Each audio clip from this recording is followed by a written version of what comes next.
Welcome back to a Celtic State of Mind. I'm Paul John Dykes. Today it's Flag Day, it's Match Day, and I'm joined by Sean Conley, who is dialing in all the way from Australia. How are you, Sean? How are you feeling about Celtic at this stage of the season?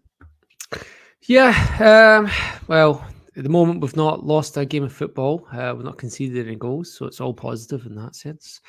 We had a couple of goals in the Scottish Premiership today after yesterday's great advert. Right? It's just Scottish football, no English football to go up against. Let's show them what we've got. Okay, we'll just have 180 minutes without a goal. But to be fair, I think that's kind of standard fare. The first few weeks of the season tend to be a lot more even than the later weeks. That's a kind of phenomena that I've acutely observed across many sports, is that teams all feel they've got more to play for before they've had a few chastening losses, and games tend to be a bit closer at this point. Obviously, there's it's a bit different from other sports in that the transfer window is open when the games start. That's not the case with other sports, but so there is a little bit of a weird kind of staggered start for football. But yeah, it's good. Looking forward to seeing the flag. Excited to see Celtic after a bit of an absence from competitive football. Hopefully it'll be a good day. Yes, always hopeful, but I take your point. Because how often do we see these flag days and you're thinking, right, we can score 4 or 5 goals. It ends up as a 1-0. We've seen it so often, Sean. So I absolutely agree with that. I'm going to bring in some of the comments and then we'll have a look at the teams. How are you feeling after a pre-season that was maybe not as busy? It's not finished yet, of course, in terms of transfers, but it wasn't maybe as busy as you would have liked. Paul Maguire, build-up starts in 6 minutes, hurry up. Yes, dying to get the action back. Michael McDonald, straight in. Lack of players coming in is unforgivable, says Michael. I am of the opinion we should sign great players coming to the end of their careers and get a couple of years out of them. We've got one, where's the rest? And, it's dominated our discussion throughout the summer, as you would expect, Sean. We are, at this moment in time, ready to embark on another defence of our title. How are you feeling when you look at the Celtic team? And I'm going to obviously speak about that, but how are you feeling? How confident are you? Because I think I made the point with you guys earlier on that if you're looking at starting 11, the strongest starting 11 that we have, is there an argument to say that we're no any weaker? It's more of the squad. Because Bernardo and Ida weren't really first picks, were they? And by the way, I'm not making any excuses because I wanted us to strengthen. I don't think we're any weaker, the starting 11. Would you agree, disagree? Well, we're weaker starting 11. Yeah, I guess it's injuries aside. Yeah, you're right. We're just as strong. I think obviously with Maeda being injured, that's slightly weaker, but that's not because that's not the lack of Maeda other than through injury. Yeah, I mean, it's a fair point. It's pretty much as you were, and we were very strong in the last 2 or 3 months when we had McGregor and Carter Vickers both fit, and Hatate as well. Once those three were all in the team, we pretty much won, not literally, but effectively won every game after that point. So we're strong in that sense. In the preseason, Kuhn looked good, so we'll see if that translates against packed defenses that you see today and the likes. Obviously what we were expecting and hoping for was more squad development rather than starting 11 development, which you mentioned. And it's obviously not really bore the fruit we expected. The contributor there was talking about players late in their career. I'm not really one for that, in the sense that usually they come with a premium wage packet and tend to have a bit less desire to prove themselves. And look, I get the point that you can get some quality as well. And if it's someone who has some, and it tends to be these Irish players, right? The ones that I've always wanted to play for Celtic, that sort of one. So if you can get that sort of player, cool, yeah. Someone that's got an emotional draw to Celtic, but tends to be probably one of the younger players that are going to want to prove themselves and go to the next level, which is detrimental to us building a squad for Europe, but is where you're going to get more value, I think. And it's a hard line to walk, and it'd be great if we get a couple of Lubos, but it's hard. It's really hard to get those. Yeah, I think the ones that maybe have been referred to there that have worked, I think Joe Hart and I'm hoping Kasper Schmeichel work. And these guys who have had massive careers both at club and international level, they come to Celtic. Yeah, we're probably going to be Kasper Schmeichel's last club. We were Joe Hart's last club, but they didn't approach it in the kind of style of I'm out to grass. It's a bucket list thing. I'm ticking it off. They've come in with that the bags of experience and they've really contributed. There is the other side of that, of course. And as much as I love hearing people like Roy Keane saying I always wanted to play for Celtic, and Wayne Rooney recently saying the same. I think that's great. You want to get them when they've still got legs. Maybe the fact that it's goalkeepers, a completely different species almost on the football park, that Hart and Schmeichel have been very good additions regardless of their age. There's a Celtic team. Let's have a look through that and we'll have a wee chat in relation to where we're happy, where we still need to strengthen. And always use the Champions League as the barometer. Schmeichel in goals, making his competitive debut. Very impressed with him during the summer. Alistair Johnson, he returns. Forget your pre-season, son. Just get on with it. Carter Vickers and Scales are the central defensive partnership with Taylor at left back. Your midfield three, the strongest three, even though there's been a lot of work done on bringing Bernardo in. Your midfield three, for me, strongest is McGregor, O'Reilly and Hatate. And then up top, as you were saying there, Forrest, Kuhn and Kyogo. I always look at the team, Sean, and I think to myself, right, going into the Champions League, how many areas within that side would you like to strengthen? My view is I would like to strengthen Scales and Taylor. Listen, Kuhn, I don't know, because he had a good pre-season, but I've not seen it consistently throughout a campaign. So on the wingers, I'm not so sure. Forrest is getting to that age where the impact may not be there. So there's still, for me, 3 or 4 areas that I think we can improve on if we want to make progress in Europe in that team. Yeah, I agree. Particularly when you're talking about centre back, left back, potentially winger. The biggest red flag, I think, is Mikey Johnson is our backup striker today. Yeah. And we don't tend to, our strikers don't tend to play 90 minutes. So at some point he's going to feature up front today, I assume. Unless Odin Thiago Holm comes on up front, which is possible, but I don't know. That's the red flags for me is the kind of lack of a striker on the bench. But yeah, as you mentioned, you would have liked to have improved at centre back or in terms of the squad, which is no harm to Scales and Carter Vickers, who were both in the team of the year for the SPFL. So they were voted by their peers as the best 2 centre backs in Scotland. So no harm to them at all. But we want to measure ourselves in the Champions League as the benchmark, and we would like the squad to develop positively for that level. Yeah, this is the thing as well. When I say Scales and Taylor, don't get me wrong. I don't want to criticise these guys. I really do think they've done incredibly well for Celtic. And last season, when I was asked about Player of the Year, my player of the year top 3 were Matt O'Reilly won it, followed by Joe Hart, followed by Liam Scales.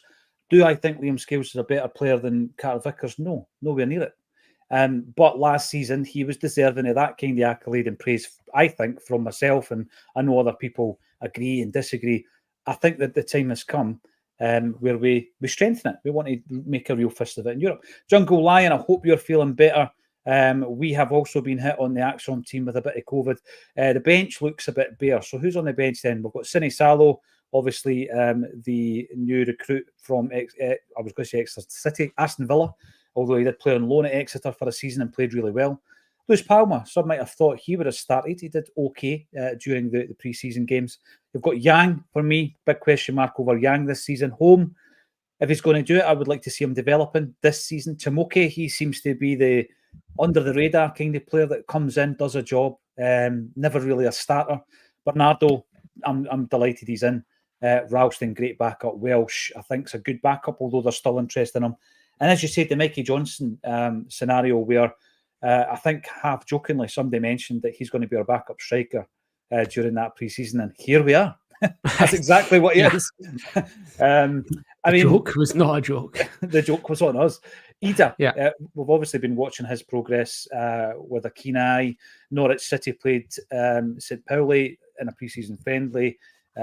He wasn't really welcomed on the park by the Norwich fans.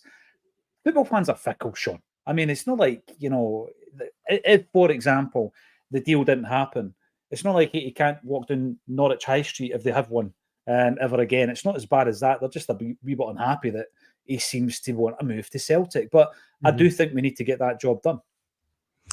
Yeah, it's hard, right? You always, like, we have our perspective and they have theirs, and you like to think of it as like if O had been agitating for a move by not showing up for preseason, you'd probably just tisk and tut and say, all right, on your way then. You probably wouldn't take it personally or get upset. You just take it as this is part of football. And I think the Norwich fans probably feel the same way. But then the flip side of that is, if, say, Mikey Johnson is someone's coming in for Mikey Johnson, be like, yeah, like, he was amazing last year. We want 10 million. Whereas, a year ago would have been like, yeah, we'll drive him down for $1 million or I'm obviously being hyperbolic, but you get what I'm saying. Like, players' values change and fans want to get the best for the club. So I think that might be a bit of the Norwich thing. Obviously, it's from so hard to know from the outside what's really going on. But if the story is true that Ida was on his way for the 3.5 million agreed loan to buy, and I don't know, for whatever reason Celtic didn't take that option in the actual transfer, then I would see that we're maybe being a little bit petty by saying, no, we're not paying 6 million for someone you were willing to give a loan to buy for 3.5 million to 6 months ago. Or we're not, and I'm presumably, I don't know, again, numbers in the press, don't know if they're true, but the numbers going around is Norwich asking for 8 million, which is 200 and whatever % increase on his value from January. And I guess maybe if I was a Celtic board member, I might say, on your bike, this guy's value is not increased by 200%. Yeah. Sorry, mate. I think one of us is frozen. Wi-Fi. Yeah, my Wi-Fi's back. It's all right, mate. You just keep talking. If I disappear, keep talking. Keep talking into the void. I just wasn't sure if it was you or me. That's all. But yeah, I don't know if a 200% increase is why Celtic are balking rather than balking at the fact that we think this guy is worth 6 to 8 million. Because I don't think we do balk at that. No, you're right. I think there is a wee bit of history here, obviously, with Norwich. My other concern, of course, was we had a player that's gone out to West Brom and done really, really well in Mikey Johnson. And it seemed as though it was a perfect scenario with a player who wasn't really going to make that same impact at Celtic, a player of undoubted ability, who had now gained international honours. And it seemed like a natural progression for him to move on to West Brom. But as luck or otherwise would have it, West Brom won't be signing anybody in the near future because they're now restricted by an EFL business plan because of the financial concerns. So, you think to say, you can use him as a make-weight, but, Norwich might not want Mikey Johnson. I think, Adam Ida, a lot of people last week were saying on the comment section, move on from me. That I don't think we will. I think we will continue to pursue it. And it's one of these ones where, like you say, if the shoe's on the other foot and you look at the Matt O'Reilly situation, we're going to, if we're prepared to sell him for X amount, we will grind it down to the last day of the window in the hope that there is some kind of transfer battle between 2 or 3 clubs so we can get what we want. Norwich are probably doing exactly the same, Sean, but we're just seeing it from the other side, aren't we? Can we run with Kyogo with a backup in Mikey Johnson, perhaps Maeda when he comes back? We probably can domestically, but we need to get this sorted out for the big Champions League games. We'll be running through the Kilmarnock team as well. Hopefully, my signal doesn't let us down. If it does, Sean will sing you a song. Not sure which song, Sean, but it is night time where you are, so you may be in a merry mood. Jim Craig is unfurling the flag today. And, we always leave these kind of announcements late. It's great to see Kearney, as he was known to his teammates, unfurling the flag. And I was just looking at this today as one of just 5 Lisbon Lions who are still with us. And we need to celebrate them as often as we can on days like this, Sean. Mm-hmm.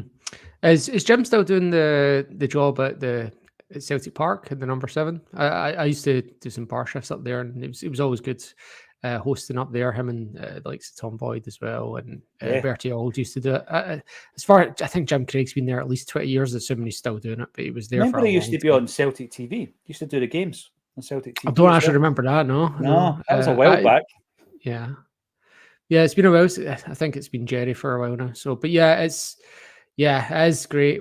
It was great when we named the stand after him. It's great that he's doing the flag. It actually kind of almost highlights when you see him doing it today. It almost highlights like, wait, we've not been doing that in the past. Why not? Like, yeah, kind of that just makes a lot of sense. Why did we not think to do that before? You know, like, and then it does. We should be celebrating that. And even Lisbon Lions aside, there's other players that we should be hoping to bring back and celebrate and get more involved. I think obviously we have such a massive history, so many heroes. We should be tapping into that where we can. I agree with you. I mean, you look at some of the names, the surviving Lions, Bobby Lennox, for example, John Clark, these types of players, and then you move into the 70s and so on. But yes, great to see Jim at Celtic Park again today. Thoughts and prayers with Neil Lennon, whose mother sadly passed away earlier today as well. Seen that announced by Celtic. So obviously a very tough time for Neil Lennon. Thoughts and prayers with him today. Last season, Sean, Kilmarnock. I don't like using the word bogey team. I don't want to do anything today. I am a very superstitious kind of guy. But we played 5-1-2, drawn 1, lost 2, and one of them was, of course, the League Cup. I was having a look at their team today, and we'll bring it up, actually. And I just think, and this is something that Brendan Rodgers is always keen to mention, I just think that they're always very, very difficult. They're a difficult team because they're well set up, they're well organised defensively. There's the starting 11 that Kilmarnock will field today. And I think there's a bit of a respect, certainly, by Brendan Rodgers when it comes to Derek McInnes, Stephen Robinson, and a few other managers within the league. And I'm not counting my chickens. I don't think it's going to be a cakewalk today. And again, you look at that side and you think it's a typical Derek McInnes Kilmarnock team, isn't it? Yeah, the only thing that I'm not counting on, but hoping gives us more of an edge than we might otherwise have is that they've just come back from a trip to Belgium where they lost 1-0 during the week. So I'm hoping that maybe gives us a little bit of an energetic and mental, in terms of actual energy and mental energy as well. And they do also have another European tie coming up, I believe in Norway. Couldn't tell you where off the top of my head, Tromsø, Brann, somewhere like that. So I'm hoping they might be distracted, having not had a lot of recent experience in Europe. But even if they are, Kilmarnock do know their jobs, they know their shape, they're going to be stubborn, solid, all those things that we have come to expect from any Derek McInnes team. It's quite rare. Now and again, we will run away in the first half, like when we beat them when we were 4-0 up at halftime. At Rugby Park a couple of years ago, one of our best performances on national turf. There was the one where McInnes was at Aberdeen and we were 3-0 up at halftime, but even then they still shut up shop at halftime each of those games. So even when they are struggling, they still know how to really stop us from playing. So hopefully we can overcome that in a way that gives us a little comfortable win and gives the fans something to sing about on Flag Day and sets us up for the season. I remember for a while people were saying that was the last great performance under Ange Postecoglou at Rugby Park. We absolutely destroyed them, and Kyogo missed a penalty as well as going 4-0 up. And then last season, of course, one of the players that made a difference at Rugby Park was Ida. Near the end of the season, a 5-0 rout. He's not here. So it leads us on to Kyogo, and he's had a cracking pre-season. I was watching him against Queen's Park, thinking to myself, Sean, wow, it doesn't matter if you're playing a bounce game, if you're playing Man City, this player will turn up. This player will find pockets of space. He's relentless with his work rate. And it just seemed to be that near the end of the pre-season, we kept finding him. We were finding him more often than last season. But a lot of people have pointed out to me it's because the teams were playing a wee bit more open. Our opposition was anyway. And my theory on that is that there's a couple of things that might change it. We have historically found it difficult to play against the defensive kind of sides who shape their team like that. First one's Schmeichel. I think the way that he plays is a lot quicker, more dynamic than Joe Hart with the ball at his feet. And a very, very simple thing, he often misses out his defenders. So the transition to attack seems to happen quicker and it's more fluid. And then Hatate coming back in, he loves the first time pass. And he was doing a lot of that, finding pockets of space through the eye of a needle and all this stuff. If he's back and he finds form, maybe we will find it a wee bit easier to break this type of team down. Yeah, that's true. Hatate has spoken about his kind of focus on playing those lines, his angles. He's very, very driven and very, very intelligent about what he does on a pitch. And what one thing that he's also said though is he preferred the kind of abandon with which Postecoglou preferred to attack, whereas obviously Rodgers is more of a much more focused on keeping possession, which is not to say they play vastly different styles of attack. It's the same formation, channels are often the same, but just the overall philosophy can be a little bit different based on play. Postecoglou was that really exciting and fast, and Rodgers wants to be exciting and attacking, but is also really heavily focused on maintaining possession and how that can be successful.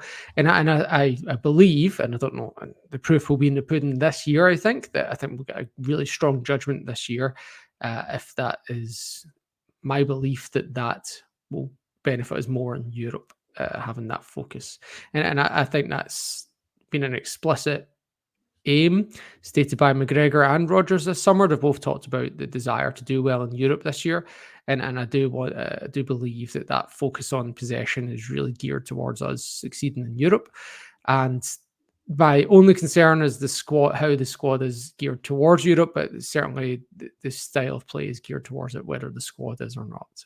Yeah. And it is interesting when you tap into some of these interviews, particularly from the gaffer in recent times, whereby it seems as though, he's made his wants and his desires in the transfer market known, and it's a case of over to you, get the job done. These are the types of players that I want. So we'll see how that will transpire. Joseph McGonigal, thank you for supporting the channel. Stand up for the champions, which reminds me, the TIFO efforts of the Green Brigade have been incredible again.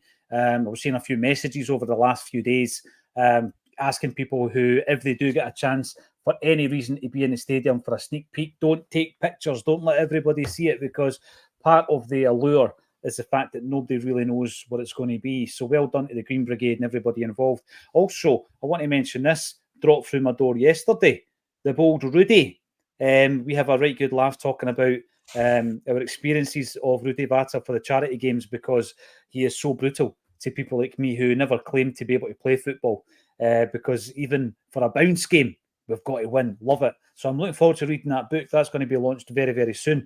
Not your typical football book, Sean, when you think about the upbringing and coming from, obviously, Albania, seeking asylum when playing a game against France. Cannot wait to get stuck into that. And we'll have Rudy on This Is Acsom one Friday night to talk all about it. Some regulars coming in here, familiar names, Ewan Boy Martin. Hail to you as well, Ewan. Hopefully we'll get to Dunoon soon for another Acsom night. And there's loads of new names.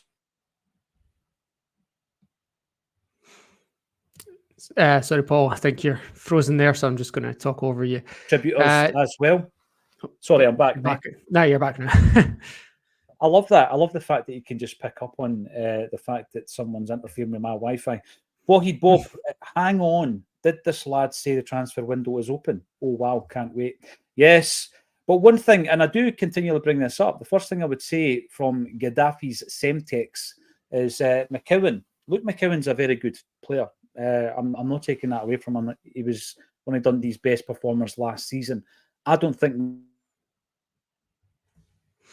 Yeah, I agree with you. Luke McCowan is the sort of player, if we were going to make a Paul Hartley or Barry Robson type signing, Luke McCowan really fits into that mould.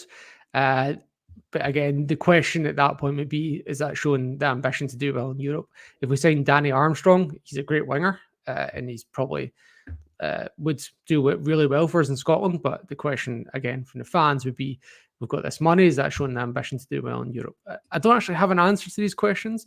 There might also be the question that, is this blocking a young Scottish player from coming through? But looking at the bench today, there's nobody new on that bench. There's no young Scottish players on that bench. So that argument is almost invalid in that sense. Well, I think it's a great point, because I was looking forward to seeing if any of the young guys made it onto the bench as a reward for their performances in America, and they haven't. So you're right. Mm-hmm. You think to yourself, we've got a player in Daniel Kelly, for example, who's not signed a new contract.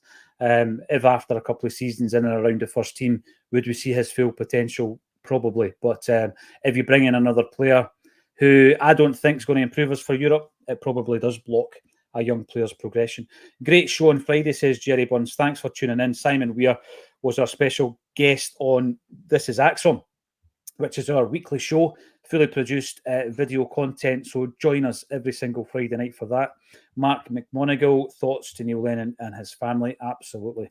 And Terence Pat, I'm just really fed up at the lack of movement on players coming in.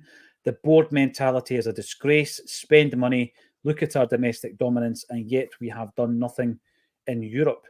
It's becoming very difficult to find a positive spin on it, Sean. I come on here and I try to be as balanced as possible. I'm not someone who says sack the board easily. I did back in the early 90s.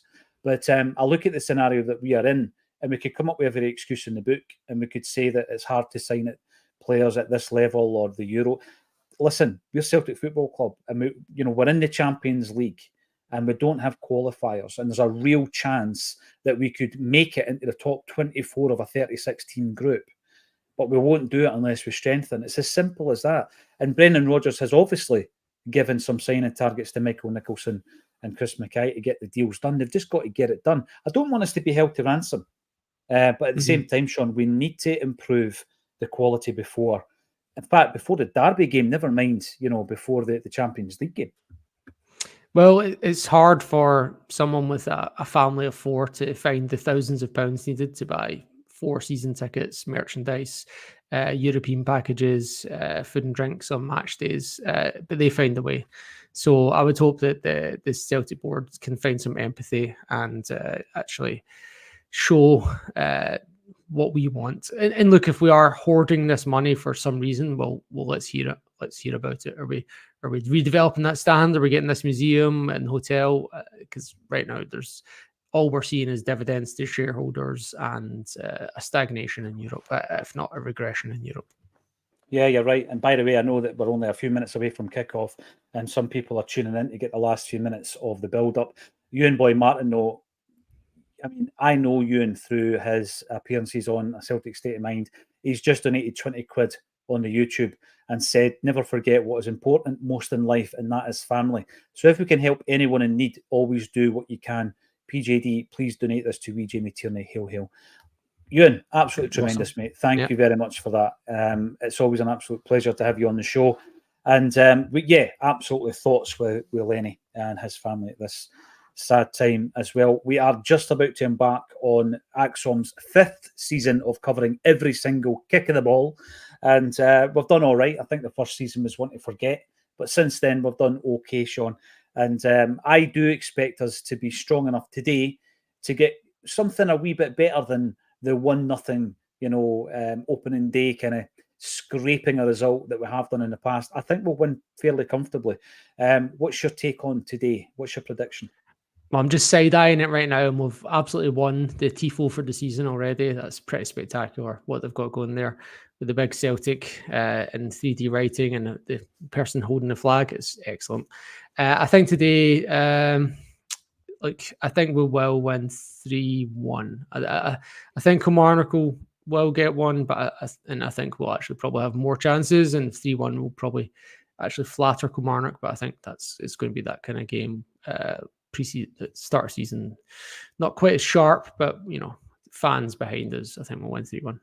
Brilliant. Joe Hamilton, the stroll begins today, says Joe. I seen nothing yesterday that had me concerned, but it's a long old slog, isn't it? A Scottish season. Stephen Sloan, welcome back. Pre-season was 10 out of 10. We played electric football. So our first domestic of the season, we're going to get an ugly one now. I'll take it, Stephen, but I want to see the performance today and hopefully a more resounding result than that. Well done again to the people that put in a lot of time and effort and fundraising to put the TIFOs in, the Green Brigade. Phenomenal effort from the girls and guys involved there. So thank you, each and every single one of you. Jim Crockwell, please remember James Peacock, whose photo is up on the big screen, Celtic catering staff, who sadly passed away as well. So yes, we do remember, sometimes in celebration, we do remember people who can't share it with us.